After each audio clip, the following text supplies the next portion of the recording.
কত বড় একটা প্ল্যান, মানে পশ্চিমবঙ্গের রাজধানী হবে ঢাকা। একদম ইন্দিরা, 5ই আগস্ট আজ তক্তা পলট হয়েছিল। 5ই আগস্ট 2024 আমরা দেখেছিলাম কিরমভাবে ওখানকার প্রধানমন্ত্রী, এখনো তিনি প্রধানমন্ত্রী, শেখ হাসিনাকে বাধ্য করা হলো বাংলাদেশের ভূমি ছাড়ার জন্য। সেখানে যদি আমরা দেখি এই যে সালতানেট বাংলা, এই মুহূর্তে দাঁড়িয়ে গ্রেটার বাংলাদেশ বলে একটা মানচিত্র বাংলাদেশের তরফ থেকে সামনে আনা হয়েছে, কিন্তু তারা নিজেরাই কতটা কন্ট্রাডিক্টরি কথাবার্তা বলছেন সেটা আজকে আপনাদেরকে বলবো। এই যে গ্রেটার বাংলাদেশ, এই মানচিত্রটা যারা নাকি দাবি করছে যে শুধুমাত্র বাংলাদেশের মধ্যে থাকা বা বাংলাদেশের ম্যাপের মধ্যে থাকা অংশটা তাদের নয়, আরো অন্যান্য দেশকে তারা খামচে খামচে ধরছে। अब ये काम बांग्लादेश के लोगों का, बंगाल के लोगों का मोदी सरकार ने खुद ही आसान कर दिया है। कहा है कि यूं कह लीजिए, अगर मैं ये कहूं कि मोदी सरकार इस वक्त उनको ये ग्रेटर बंगाल कह लो या फिर ये वेस्ट बंगाल बांग्लादेश को प्लेट में रख के दे रही है तो गलत ना होगा। जो अब मैं सिनेरियो देख रहा हूं ना, वो बॉर्डर की जो है वो लाइन अब मैं चेंज होते देख रहा हूँ। अच्छा, अब वो बांग्लादेश और वेस्ट बंगाल के दरमियान नहीं होगी, वो वेस्ट बंगाल और इंडिया के दरमियान एक बॉर्डर लाइन खींचने जा रही है, यानी कैपिटल ढाका बनने जा रहा है, आप ये कहना चाह रहे हैं। अस्सलाम वालेकुम दोस्तों, इस वक्त वेस्ट बंगाल के अंदर बहुत बड़ी जो मूवमेंट का आगाज हो चुका है। लोग सड़कों पर निकल आए हैं बंगला लैंग्वेज को लेकर। जिस तरह से अब दिल्ली के अंदर दिल्ली वालों ने, अहमद शाह ने, नरेंद्र मोदी ने कहा है कि बंगला तो कोई लैंग्वेज ही नहीं है और जो बंगला बोलते हैं ये बांग्लादेशी हैं। वेस्ट बंगाल को भी कहा जा रहा है कि एक किस्म से ये बांग्लादेश का हिस्सा है। यानी ये अब क्या ग्रेटर बांग्लादेश बनने जा रहा है, सल्तनत बंगला। और क्या ये शाही बंगला, जो एक मैप भी जारी किया गया था ढाका यूनिवर्सिटी में, तो क्या उसकी तरफ ये एक पहला कदम नहीं है? इसके बारे में जो पाकिस्तानी दोस्त हैं इनसे पूछेंगे, बढ़ते हैं इनकी तरफ। कैसे हैं जनाब, ठीक है, आप खैरियत से हैं? अल्हम्दुलिल्लाह एहसान भाई, मैं ठीक हूं। आपने ये वीडियो भी देखी है और इस तरह से वेस्ट बंगाल के अंदर एक बहुत बड़ी मूवमेंट का आगाज हो चुका है और दिल्ली के खिलाफ वो कह रहे हैं कि बंगला कोई लैंग्वेज ही नहीं है। वो ये कह रहे हैं कि जो बंगला बोलते हैं ये बांग्लादेशी हैं, यानी उनको अपने मुल्क का शहरी नहीं समझा जा रहा। और ये जो इतनी बड़ी मूवमेंट है, आप इसको किस तरह से देख रहे हैं? क्या एक ग्रेटर बांग्लादेश बनने जा रहा है? इस पर आप क्या कहेंगे? एहसान साहब, दो चीजें। एक तो ये है कि ये जो ज्योग्राफिकल डायनामिक्स है ना, ये चेंज होने ही होने थे जी। और पहले भी कई सेंचुरीज से जो है, हजारों साल से चेंज होते आ रहे हैं, मजीद भी होने हैं। और इसमें हर दौर में वहाँ के लोगों का ही रोल रहा है। और फिर ऊपर सोने पे सुहागा, वो कहते हैं ना, दुश्मन ना करे वो काम जो दोस्त ने कर दिया। रही सही कसर मोदी साहब ने खुद ही निकाल दी है। बांग्लादेश के लोग जो हैं या फिर वेस्ट बंगाल के लोग जो हैं, वो मूवमेंट चलाते ना चलाते शायद कई डेकेड्स गुजर जाते, सदी गुजर जाती, इतना अरसा पहले भी गुजर गया है ना जी। ये बांग्लादेश जब हिंदुस्तान से अलग हुआ है तो मेरे ख्याल में कोई 78 ईयर्स हो चुके हैं जी। और तब से लेके आज तक ये मामला चल रहा था, इतना उसने हाइट नहीं ली। अब ये काम बांग्लादेश के लोगों का, बंगाल के लोगों का मोदी सरकार ने खुद ही आसान कर दिया है। कहा है कि यूं कह लीजिए, अगर मैं ये कहूं कि मोदी सरकार इस वक्त उनको ये ग्रेटर बंगाल कह लो या फिर ये वेस्ट बंगाल बांग्लादेश को प्लेट में रख के दे रही है तो गलत ना होगा। जो अब मैं सिनेरियो देख रहा हूं ना, वो बॉर्डर की जो है वो लाइन अब मैं चेंज होते देख रहा हूँ। अच्छा, अब वो बांग्लादेश और वेस्ट बंगाल के दरमियान नहीं होगी, वो वेस्ट बंगाल और इंडिया के दरमियान एक बॉर्डर लाइन खींचने जा रही है, यानी कैपिटल ढाका बनने जा रहा है, आप ये कहना चाह रहे हैं? हाँ जी, वेस्ट बंगाल जो है वो बांग्लादेश का हिस्सा बनने जा रहा है और ये मेरी प्रेडिक्शन भी है और ये मेरी कैलकुलेशन भी है और ये मेरी स्टडी भी है।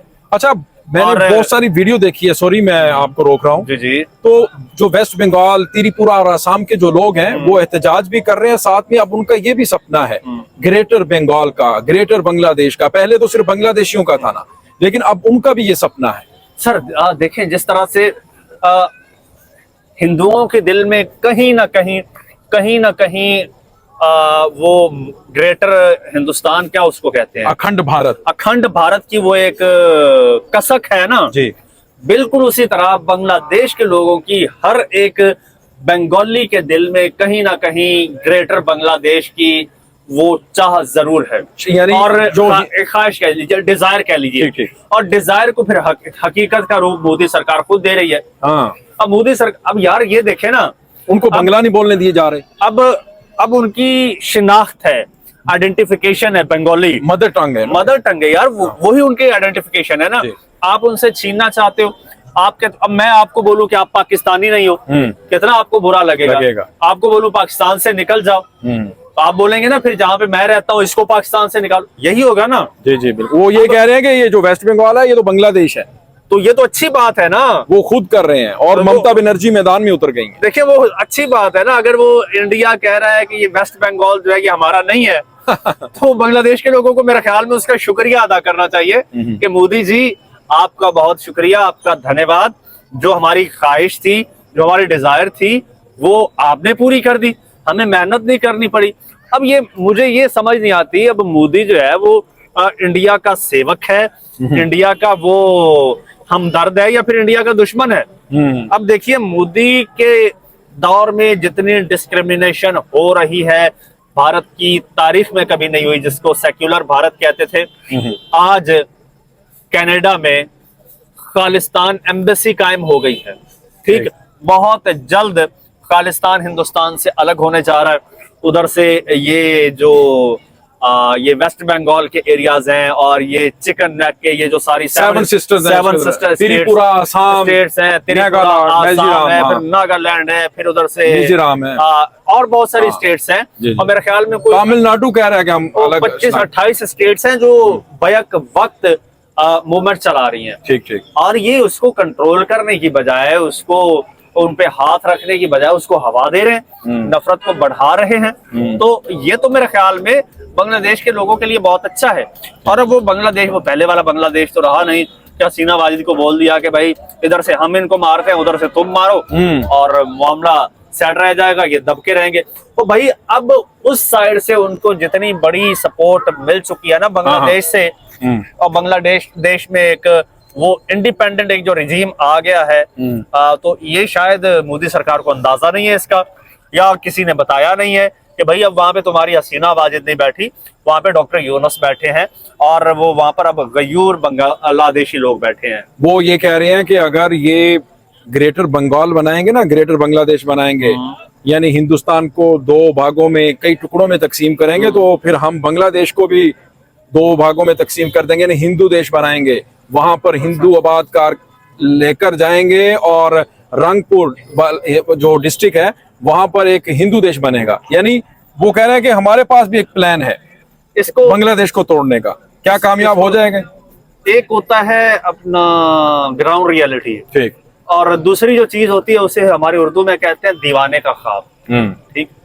अब वेस्ट बंगाल का हिंदुस्तान से अलग होना, या फिर बांग्लादेशियों का मज़ाहमत करना, उनकी रेजिस्टेंस, ये तो है एक ग्राउंड रियलिटी। ठीक। दूसरी जानिब जो आपने बात की है कि वो कहते हैं कि हम बांग्लादेश को तोड़ देंगे, उनकी तो 77 साल से बलूचिस्तान को अलग करने की ख्वाहिश है, वो नहीं हो उनकी तो पाकिस्तान से सिंध को तोड़ने की ख्वाहिश है, उनकी तो पाकिस्तान के गिलगित बल्तिस्तान को तोड़ने की ख्वाहिश है। और जहां पर वो प्रैक्टिकली कार्रवाइयां भी कर चुके हैं जो कि अब नाकाम हुई हैं, और वहां पे बांग्लादेश में तो उनकी वो दाल गलने वाली नहीं है, वो मुक्ति बानी वाला दौर गुजर चुका।